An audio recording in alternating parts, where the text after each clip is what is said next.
8, 10, 2,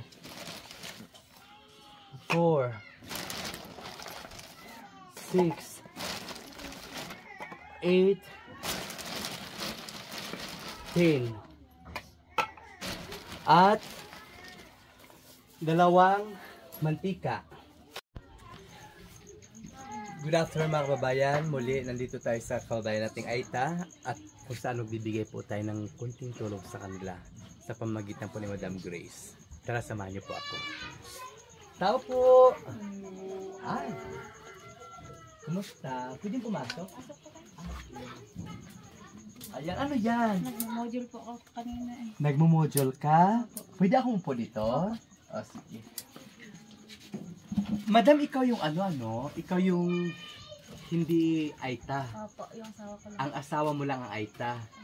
So mga kababayan, siya po yung ang asawa niya po ang Aita at dito rin po siya nakatira sa community of Aita, sa lugar nila. Ito po yung bahay nila na kung saan isa po siya sa tutulungan ni Madam Grace. At kung napapansin niyo po siya, nung time na nag-birthday ako at nagpapalugaw ako, siya po yung isa sa tumutulong sa akin. So Madam, kumusta ang buhay niyo dito? Okay naman po. Kahit ganito, maayos naman din po yung pamumuhay. Oo. So, ngayon, tulad ngayon, wala nang taniman, tahimik na ang sakahan. Ano ang gagawin ninyo? Anong hanap buhay niyo na lang? Nag-aantay na lang po kami ng magpapaabono. Ay, kung may magpapaabono, magkakapira kayo. Pag wala, wala din. Wala din po. So, pero ilan ang anak mo? Dalawa po.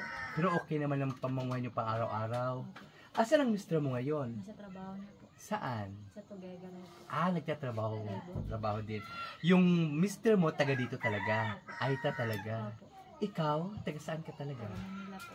Taga Manila ka?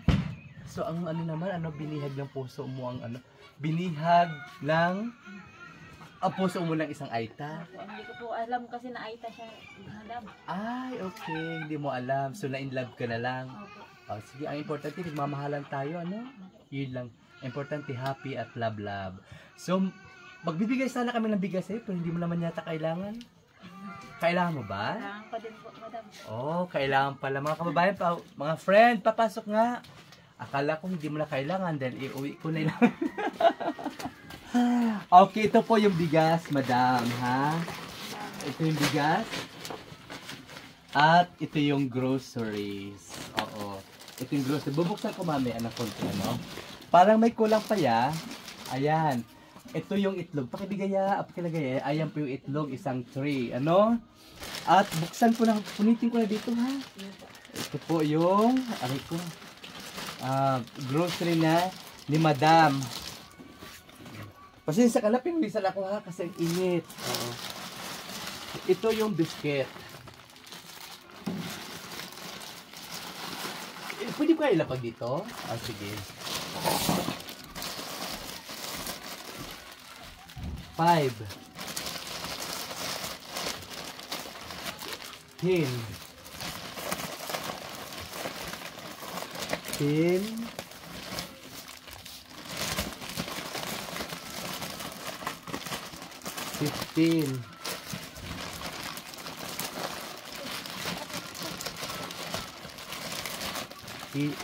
17, 20 yan lahat, Madam. Ito pa biscuits ng bata.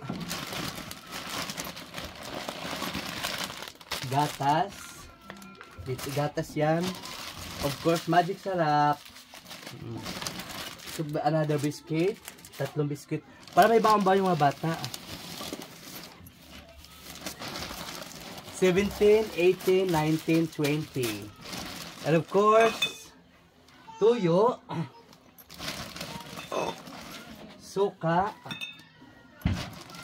bagoong, dahil ito po yung pinaka-paborito dito nila, bagoong. And kape, asukal, pakiano po kasi na butas, asukal, at asin. May asukal dito. Asin po yan. Bibi, ayan. Then, po 2, 4, 6, 8, 10, 2, 4, 6, 8, 10. At dalawang mantika. Ano yan? Ano lang po po. Okay. Hindi ko na babanggitin ha. At siyempre, mayroon tayong shampoo, sabon, Bioderm, sabon panlaba, dalawang Thai, and of course, dito sa sabong panlaba na bar.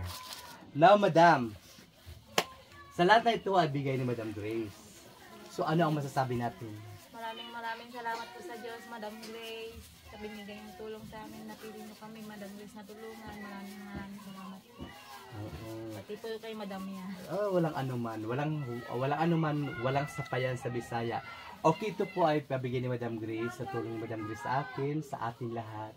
Madam Grace, maraming salamat muli sa mga pagtulong mo sa mga kababayan natin. Hopefully, na hindi ka magsawa sa pagtulong sa mga kababayan natin. Isa pong malaking kayamanan po ito para sa akin, ang tiwala na ibinigay mo sa akin, lalong-lalo sa mga kababayan natin. At sa lahat po na nanonood ng video na ito, hopefully na ma-share niyo po lahat ng video para kahit paano mas marami pong makakatulong at makatulong sa mga kababayan natin na nangailangan ng tulong. Maraming salamat po. God bless you po. Say hi. Thank you po. Bye-bye.